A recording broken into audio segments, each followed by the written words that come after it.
Good evening, everybody, and welcome to this special Tuesday night edition of the Burke Brigade. I'm Matthew Burke. I'm Jennifer Burke. And we are the Burke Brigade, brought to you by the Liberty Daily. Your conservative alternative to the Drudge Report. Go to thelibertydaily.com, thelibertydaily.com, recently ranked as the best conservative news site in America, of which there are many. But please visit and tell your friends, share it, thelibertydaily.com. Okay, I just got one thing to say tonight. Are you ready? Ready. Because tonight something very special happened. Bear with me.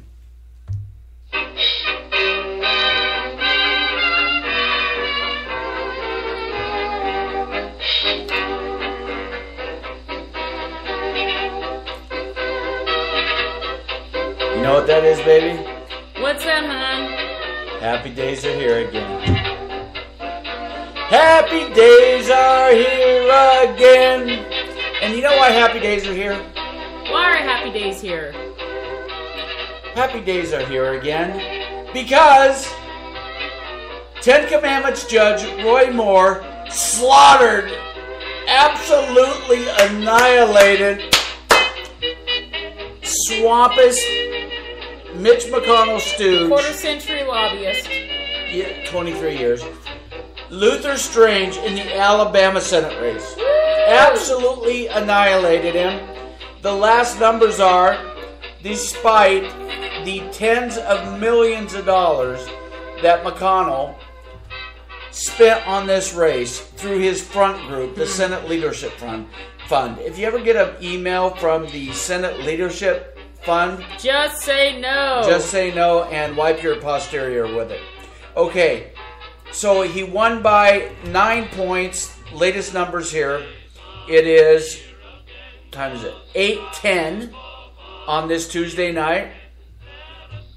God, that's such a great song. So appropriate for tonight.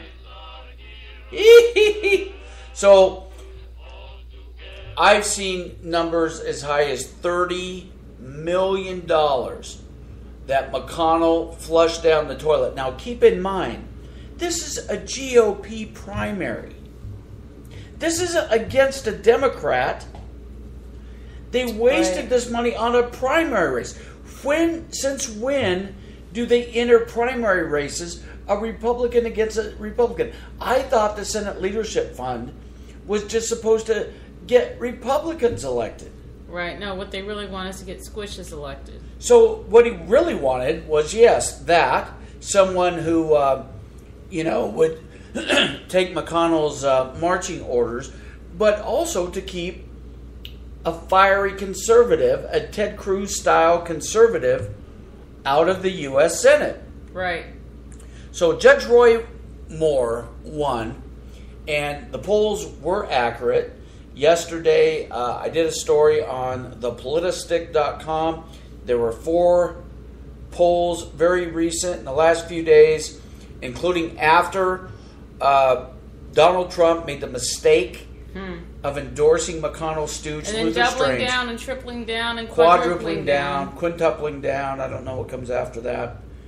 It was just a disaster. I have no idea what he did that. You're going to have to talk to him about it. Because, you know what? Anytime you go to bed with the snakes, be it Chuck Schumer or Mitch McConnell, you are going to get bitten. I don't know why this, apparently brilliant man is so damn dumb when it comes to going to bed with Mitch McConnell and the Democrats. But I digress.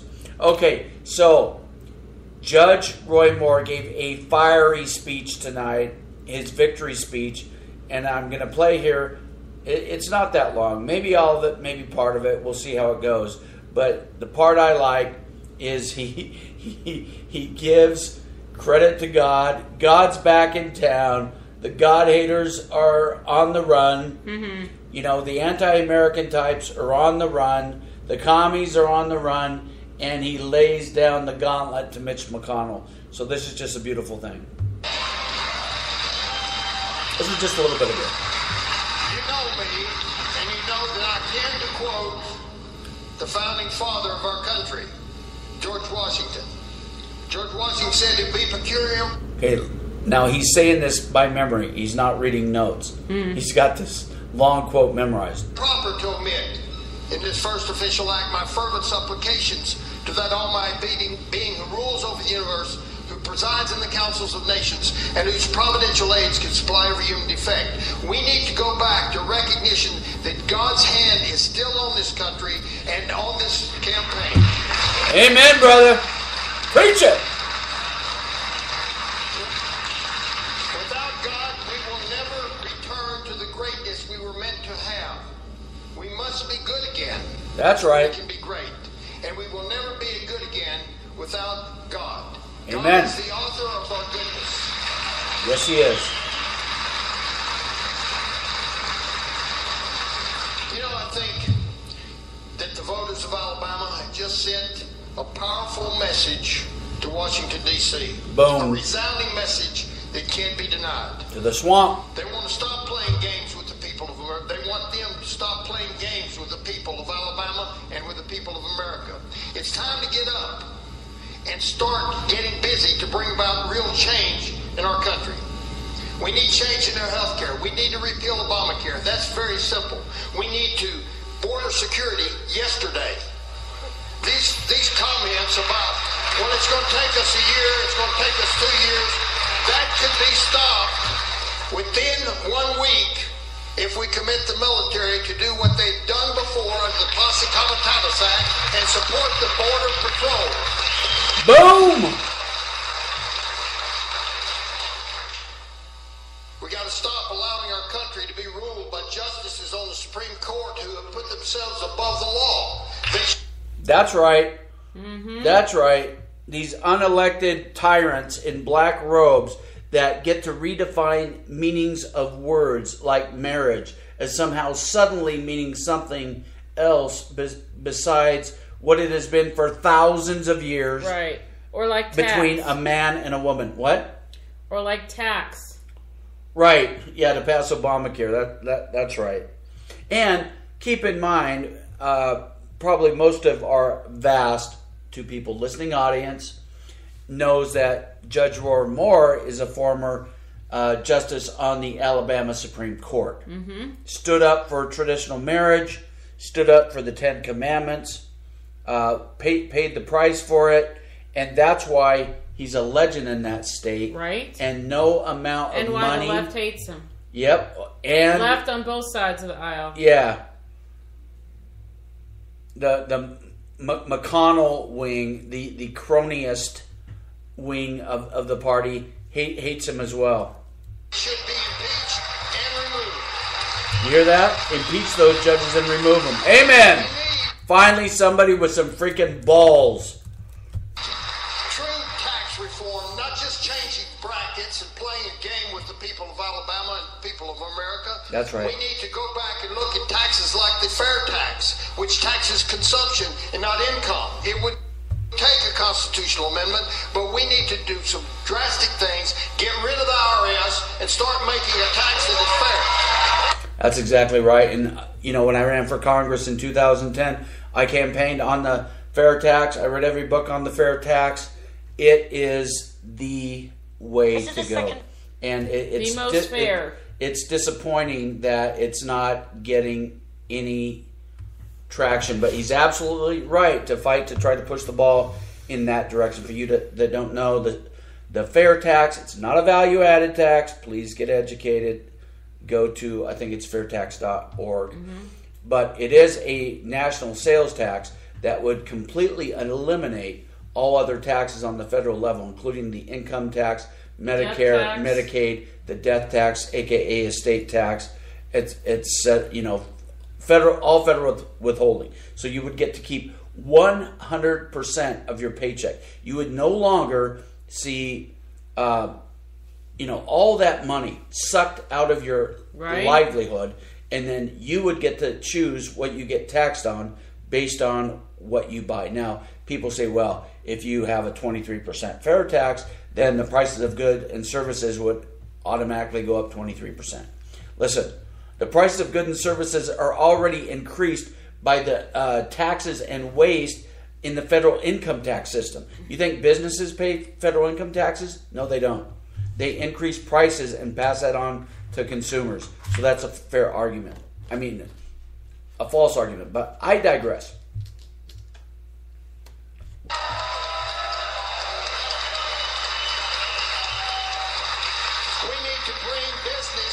Into our country, and we can do that very simply by cutting regulations, cutting taxes on businesses, and making it profitable for them to do business in this country again.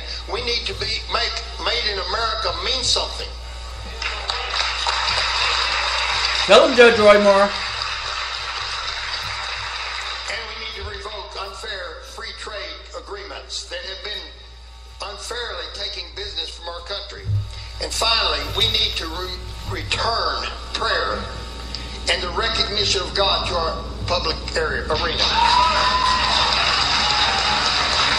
Amen. Now, how big of brass balls does it take to say something like that? Right? I mean, my mom used to talk about this.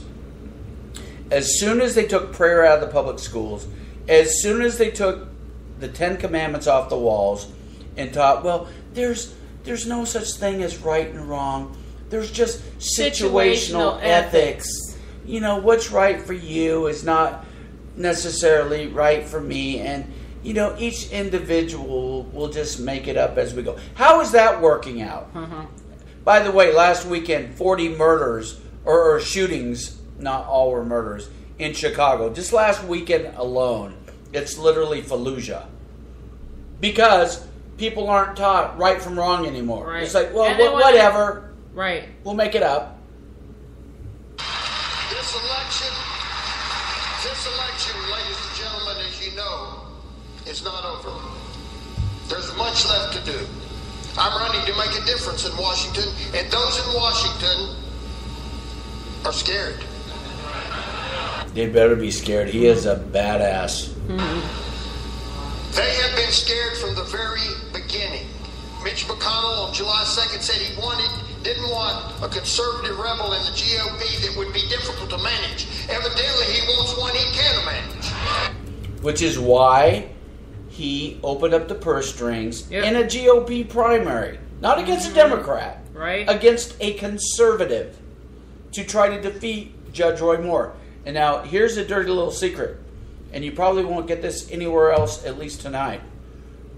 I will bet you dollars to donuts that they will find some sleazy way Or make it up. to give support to the Democrat in Alabama in the general. The general, I think, is coming up there in December because Mitch McConnell would rather have a leftist, big government, anti-freedom Democrat than a true conservative like Judge Roy Moore. Right. You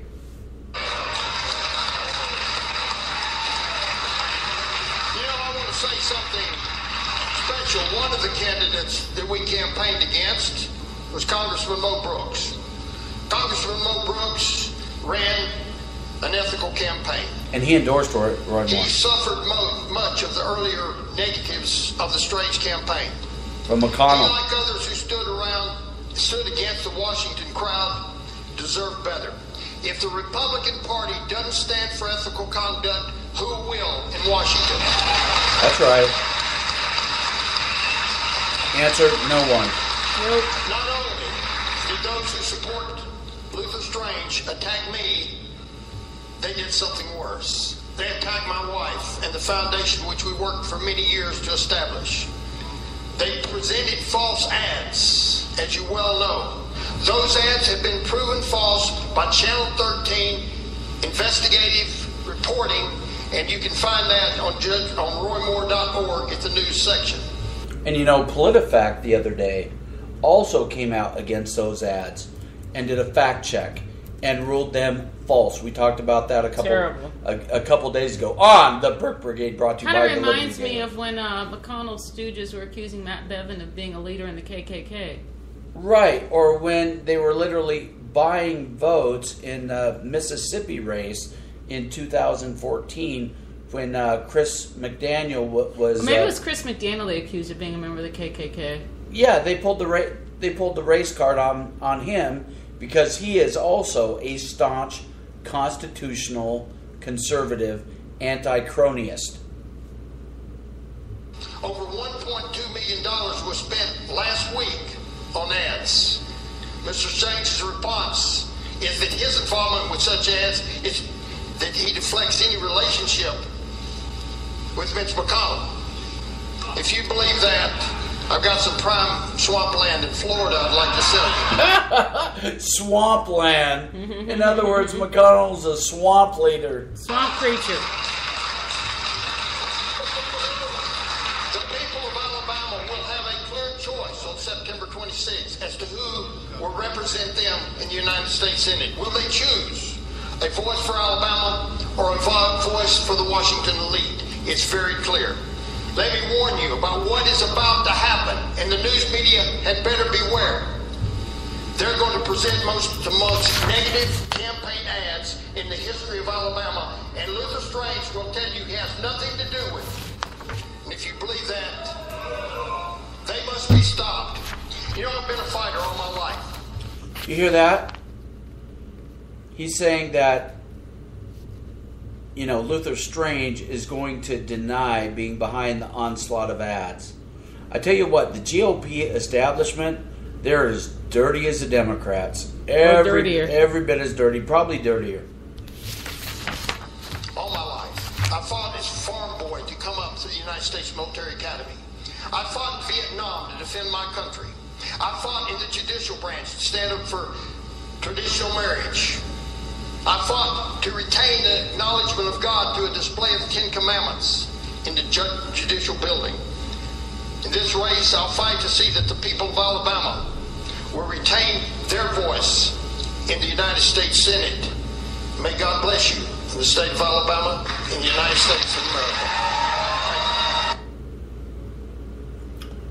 So there is Judge Roy Moore, and he will be facing off against a Democrat, but we'll see. The establishment will probably try to, not probably, they will try to destroy him like they do every other conservative. So that was our favorite thing to happen today, wasn't it, dear? Mm-hmm. Most definitely. But now this is we you know, hit on President Trump a little bit, or more than a little bit, for endorsing McConnell, Rhino Stooge, Luther Strange. It was a horrible decision. But a good decision that Trump has made was he completely crushed the NFL flag sitters for disrespecting our flag and country today, calling them their acts disgraceful in a joint press conference, standing there before God and everybody with the Spanish Prime Minister. The very first question, of course, by a Reuters reporter was about the feud with the NFL flag sitters. Let's listen. Steve Holland, please. Reuters. Don't get nervous, Steve.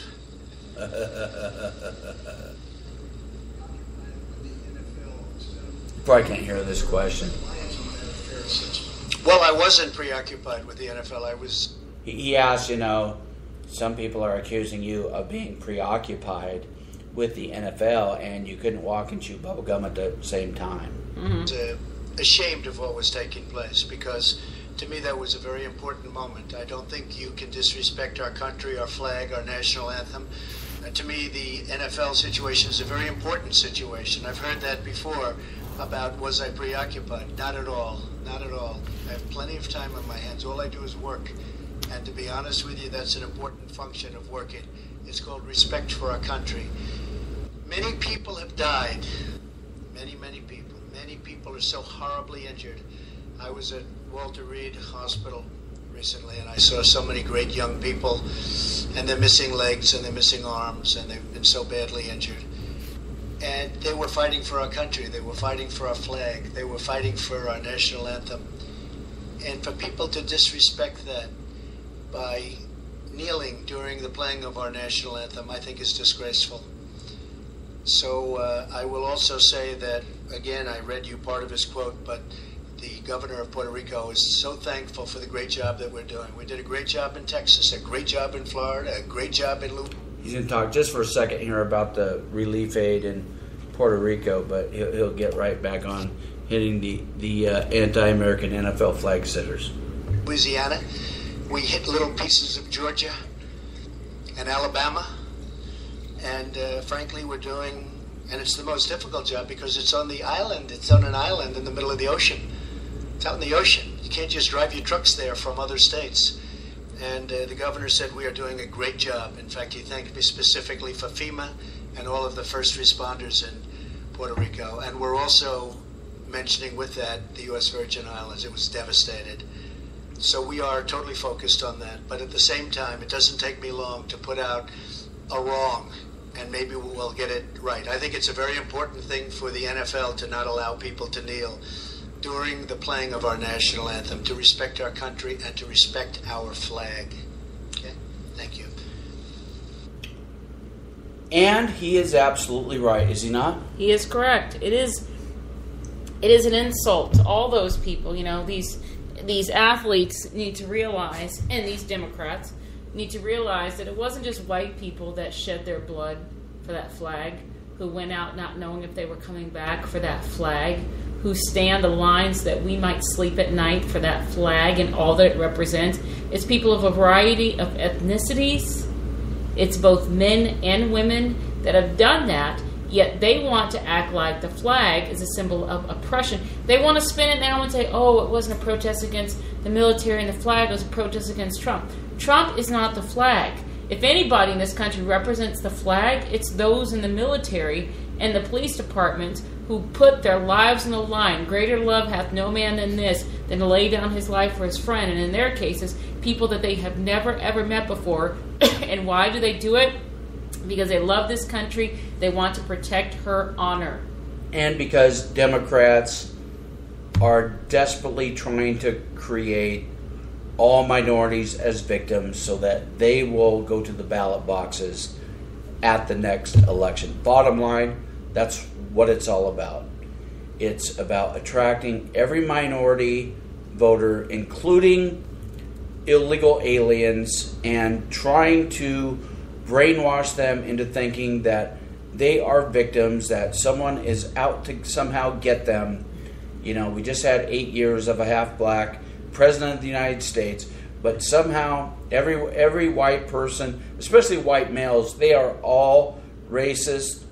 All cops are racist. I mean, that is the narrative. And let us just remind you, and we will continue to beat this dead horse, this all started when anti-American, mediocre quarterback, communist-loving,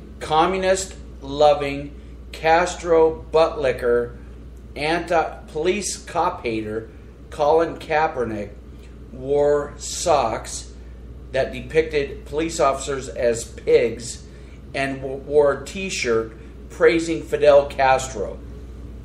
Yes, and kneeled for the national anthem. Right. He wasn't standing in front of your local police office protesting.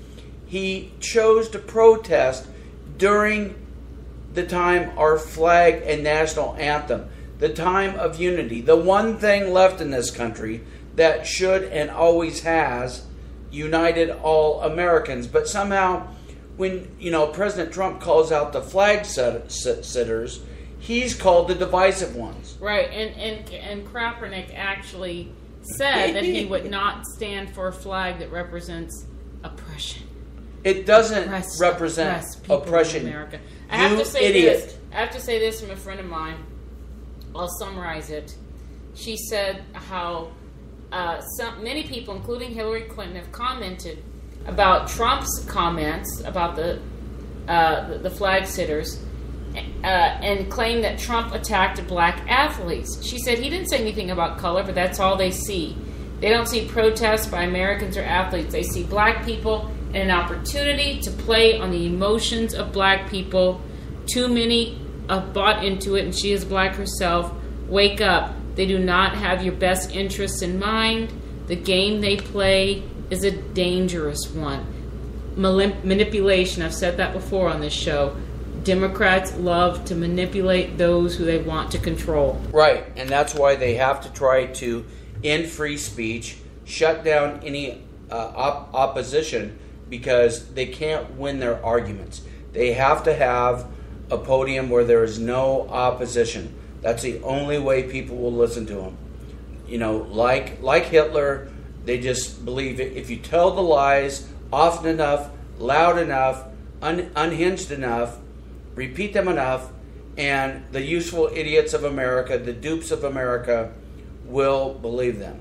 Okay, so we had two pieces of good news, actually. Mm-hmm. Judge Roy Moore crushes McConnell stooge Luther Strange, who the president dumbly endorsed. And then we have President Trump doing something very good, which is crushing the NFL flag sitters again before God and everybody. But there was some sad news today, and it is Chip and Joanna Gaines. They're still together, folks. Don't think we're promoting that lie across the internet that they're breaking up. No, they're together. Joanna, despite the fake ads that you've probably seen on the internet, Joanna hasn't become a lesbian and divorced Chip in order to go into the facial cream industry and rides around in elephants or whatever these stupid ass ads are. I can't believe them. But they did announce today, and I'm going to play a little bit of this here, that they are ending their reign on Fixer HGTV.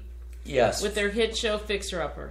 And, you know, they're just such a cute couple. They are, and their kids are adorable. They're a Christian couple. They don't wear it on their sleeve, but they've got great family values. They set a great example of what marriage is supposed to look like, and therefore they're hated on the left. The left has been out to destroy them bigly. And they're doing good in the world. They're taking these historic homes. We went there. Mm-hmm. We went there because we wanted to see their work, right? Right. What was it, a year ago, 2 years ago? About a year ago. And it's just amazing, the stuff. There's a lot of these old, dilapidated houses that are just fertile territory in Waco. Yep.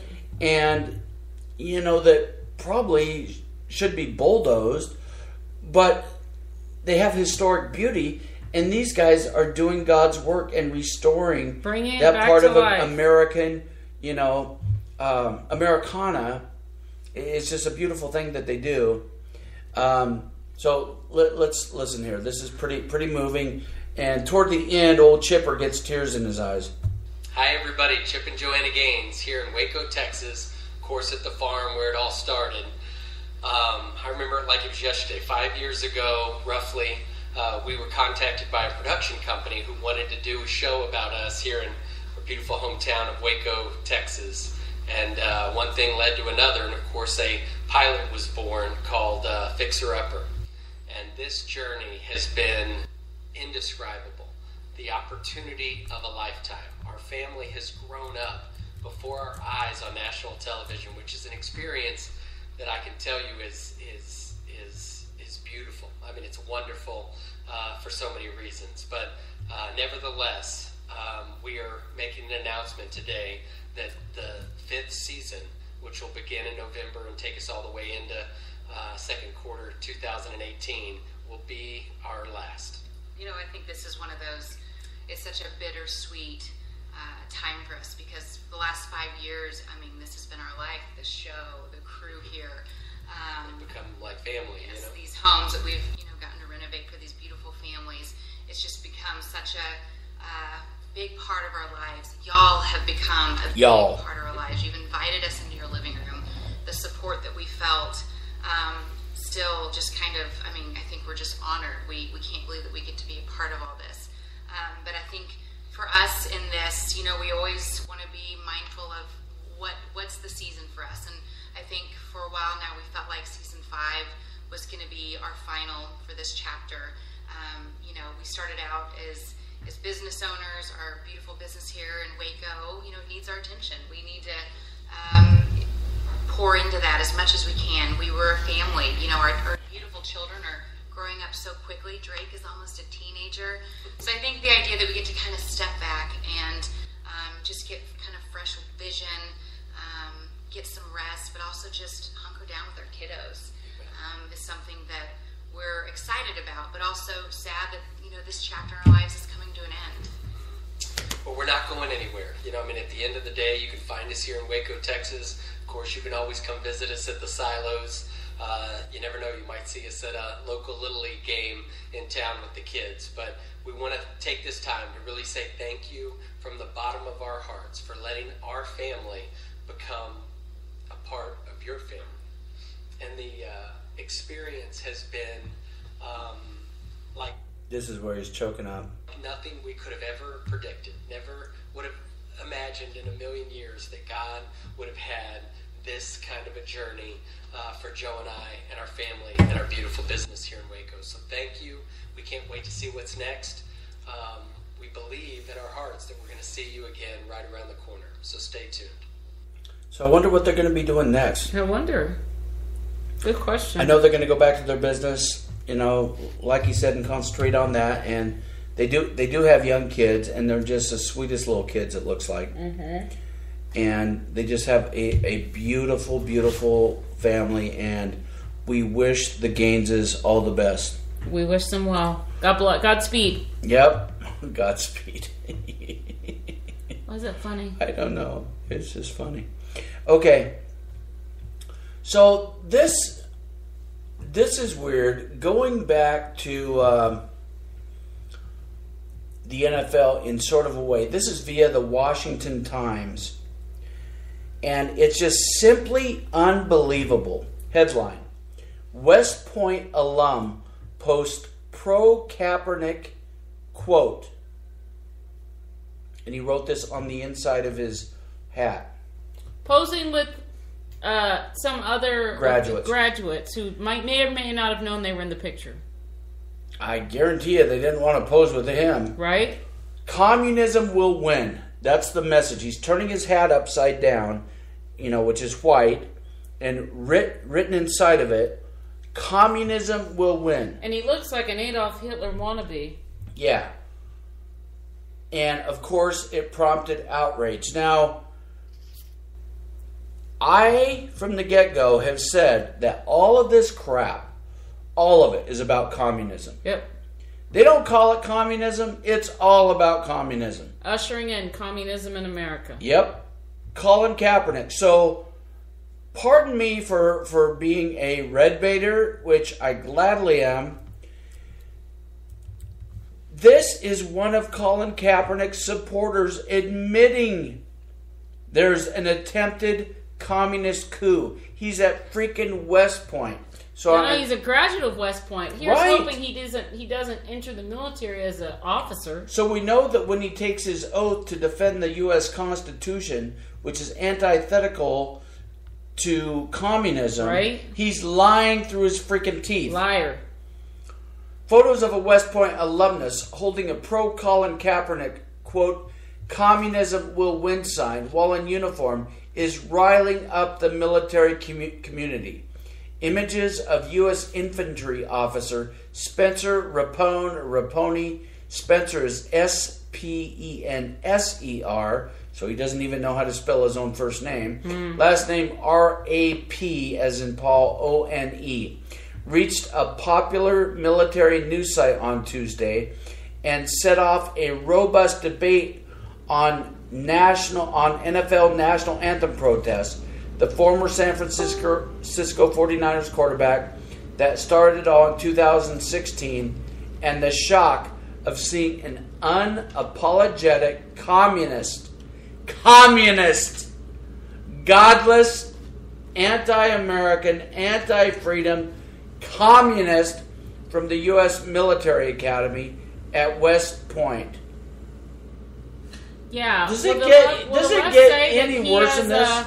That he has free speech rights and it's okay if he's a commie serving the American military? It's not! I'm asking, will the left make that argument? Oh, I'm certainly not making that argument. Of course. I mean, will the Democrat Party endorse him? I mean, he'll probably be on a Democrat ticket. Right? They might have him run for president. Who knows? Probably. Flippin' real. So, speaking of communism, the commie rag, the New York Times, this is the Washington Examiner. We're not pulling this out of our hat here. I mean, you could go there. NYT Rip for tweet saying communism taught Chinese women to dream big. Oh, my Lord. To dream big! You have no rights! Are there women in China, or did they kill all of the female babies off? Yeah, exactly. They'll rip the freaking baby out of their womb like faster One baby per child, preferably a boy. Faster than Planned Butcherhood. The baby body parts chop shot. Right. That's Democrat money laundering group. That's China's motto, basically. One baby per couple, preferably a boy. Right. Ay, ay, ay, ay, ay. Reading here from the Free Beacon, Washington Free Beacon. The New York Times was lambasted on Tuesday for a tweet that downplayed the flaws of communism and argued how it benefited Chinese women. Are you freaking kidding me? Of course they did. This makes my blood boil. The tweet linked to an op-ed from Chinese freelancer Helen Gao, G-A-O, arguing that many Chinese women believed their lot was improved by the revolution. Oh, my Lord. Quote, the communists did many terrible things, she quotes grandmother as saying, quote, but they made women's lives much better.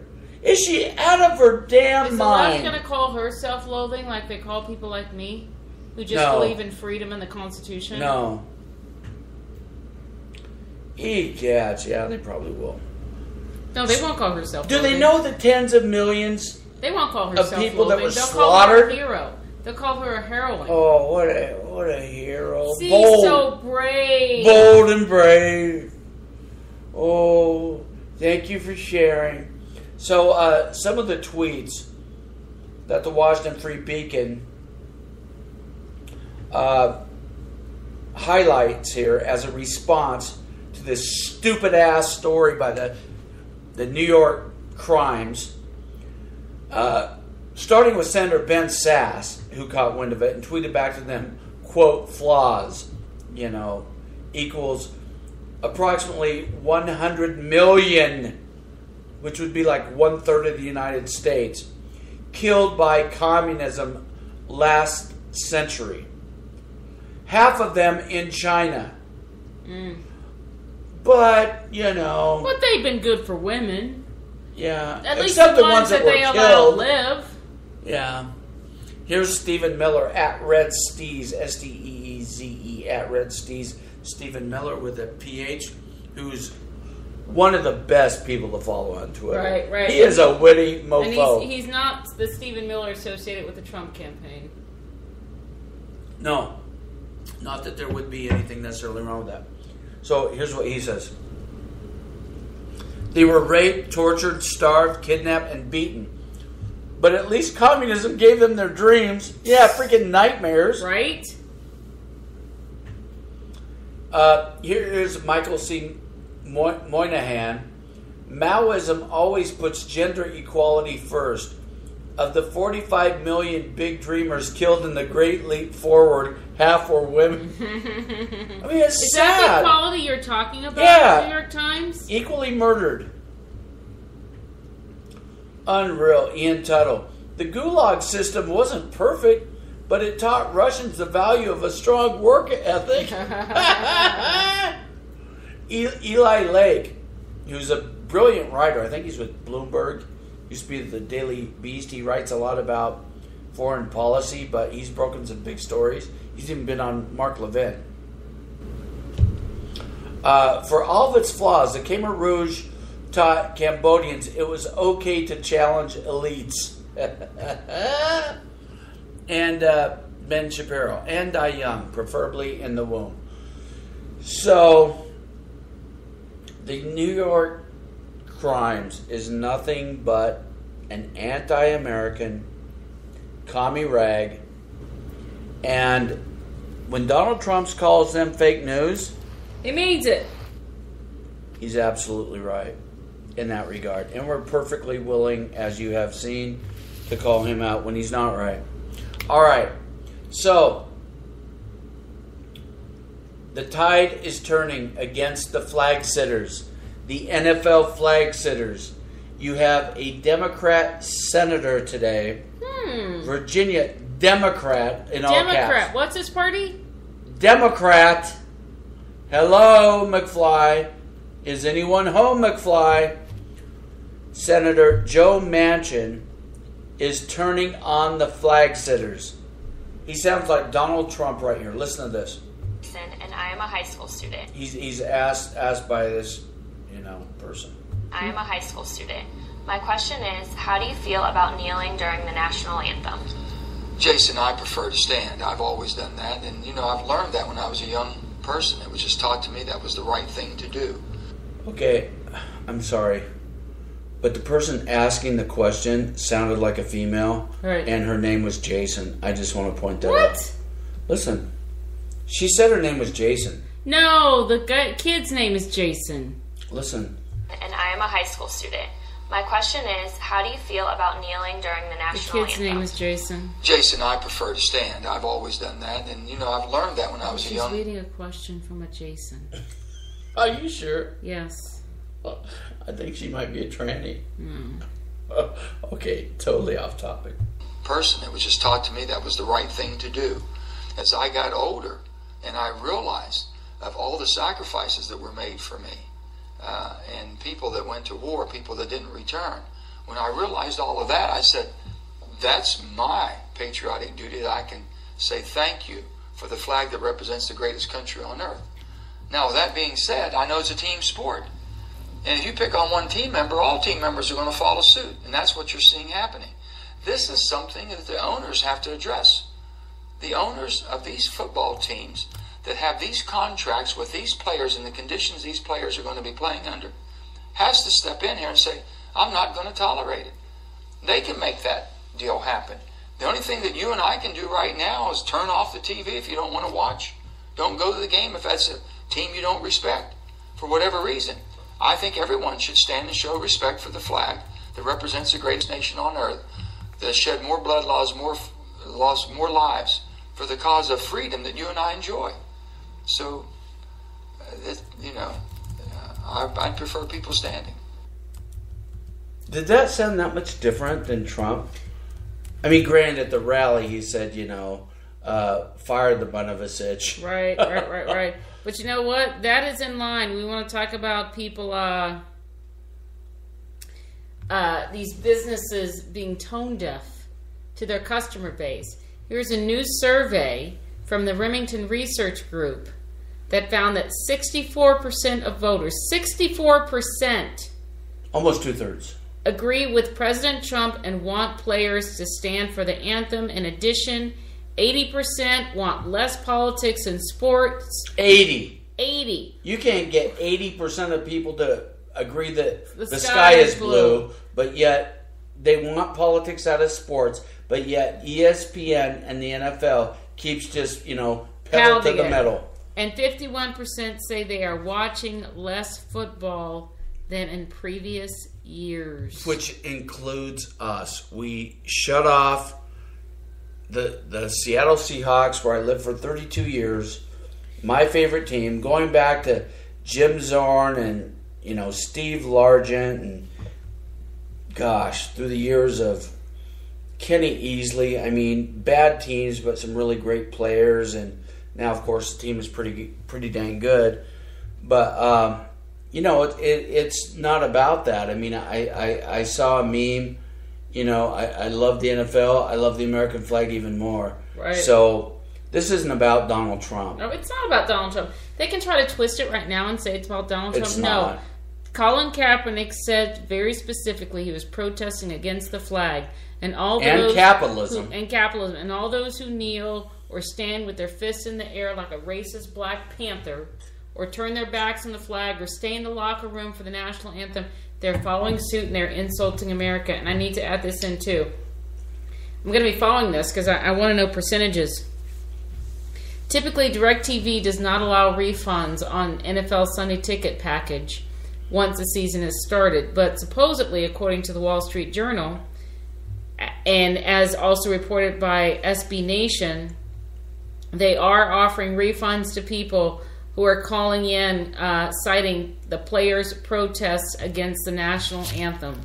So we would recommend here at the Burke Brigade, brought to you by the Liberty Daily at thelibertydaily.com, that you call, if you wish, and demand a refund for your NFL Sunday Ticket. If you're a DirecTV customer with the NFL Sunday Ticket. Because you deserve not to have your country spat upon. Right, and then pay to have to watch it. To have your country spat upon by these elitist pricks. Crybabies. Unfreaking real. All right. With that, we're going to say goodnight on this beautiful and happy. Why is it happy? Because Judge Roy Moore, 10 Commandments Judge, Roy Moore defeated, crushed like a grape. Luther the Strange. Hey, Mitch. How's it feel, Mitch? You're Obama's Mitch once again. Hey, Mitch. Once Obama's Mitch, always Obama's Mitch. You can't buy elections anymore, Mitch. How's that feel? You know, when you lay your head on your flea-infested bed tonight, you know, just think about it. You can't buy elections anymore. The people are pissed. They're on to you, Mitch. They're tired of you. You are going away as a disgraced establishment rhino loser that you are. Can you be any more descriptive? No better than a Democrat, and probably worse. Because at least the Democrats tell you where they're at. Right?